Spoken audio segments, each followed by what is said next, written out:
Hello and thank you for joining us. In this presentation, we're going to be talking about deal or project initiation and access out of the Box platform. Now, you're probably wondering, should I be watching this video? So here's a couple of questions to help you get to that answer. 1, do you need to create a consistent folder structure for your deals or projects? Is the folder structure based on the type of deal or project? So in other words, when we talk about building that consistent folder structure each time, is it just for a deal or a type of deal or a particular type of project? Would it be valuable for another system to trigger the creation of these folders? In other words, perhaps a message coming from a CRM type of system, a deal management system, turns around, goes into Box, and automatically builds the folder structure? Would that make sense? Would it be valuable to trigger the creation from your mobile phone? In other words, from your mobile phone, select a deal that's in that deal management system and have it automatically build out the folder structure and do all the notifications so the deal team can get going? Is searching for content using business-specific properties like deal name, deal type, document type, or project name critical? If you answered yes to these questions, well, it probably makes sense to watch this video. So let's get started.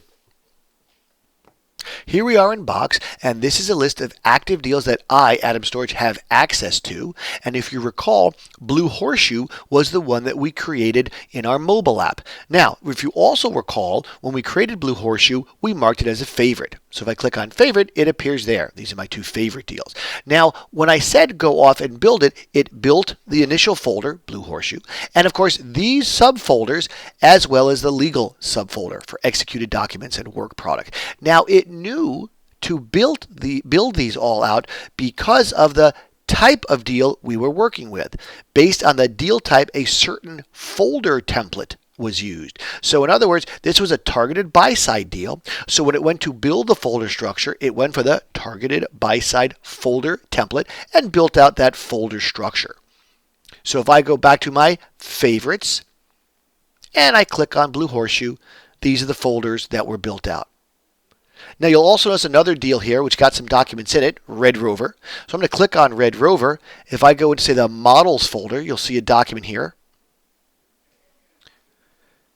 And as you would imagine, based on the type of deal we're dealing with and information available to us is deal name, deal code, deal type, document type, subtype, as well as status and effective date. And of course, your metadata would depend on your needs. But what's nice is this metadata is automatically assigned by virtue of the template that was used. So as new documents are added to the folder structure, this metadata is assigned, and these pieces, deal name, code, type, are automatically inherited by virtue of the folder structure you put it in, doc type, and perhaps subtype in. So really the only metadata you should need to update might be status. Now, if you recall, we went off and added a metadata, or had the system automatically add metadata to your documents as they were dropped into Box. Right here, we've got a quick little search screen to show you the value proposition of that metadata. So you've got some fields here, deal name, status, doc type, subtype. If I just hit search, up pops all of the documents that we've currently got in our little demo site. If I go off and say, I really just want to see the SEC filings, I'll click that and hit search.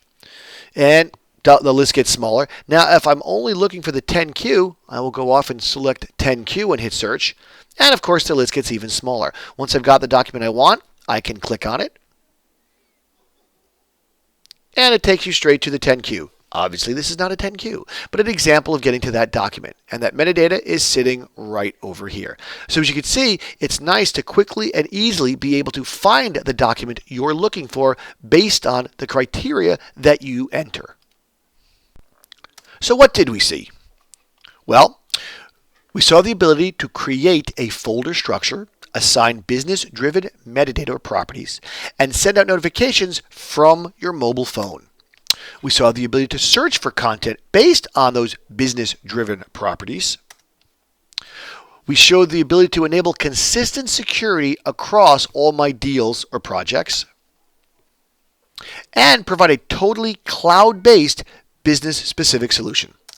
We hope you enjoyed this presentation, and feel free to reach out to us so we can help you like we help our other clients.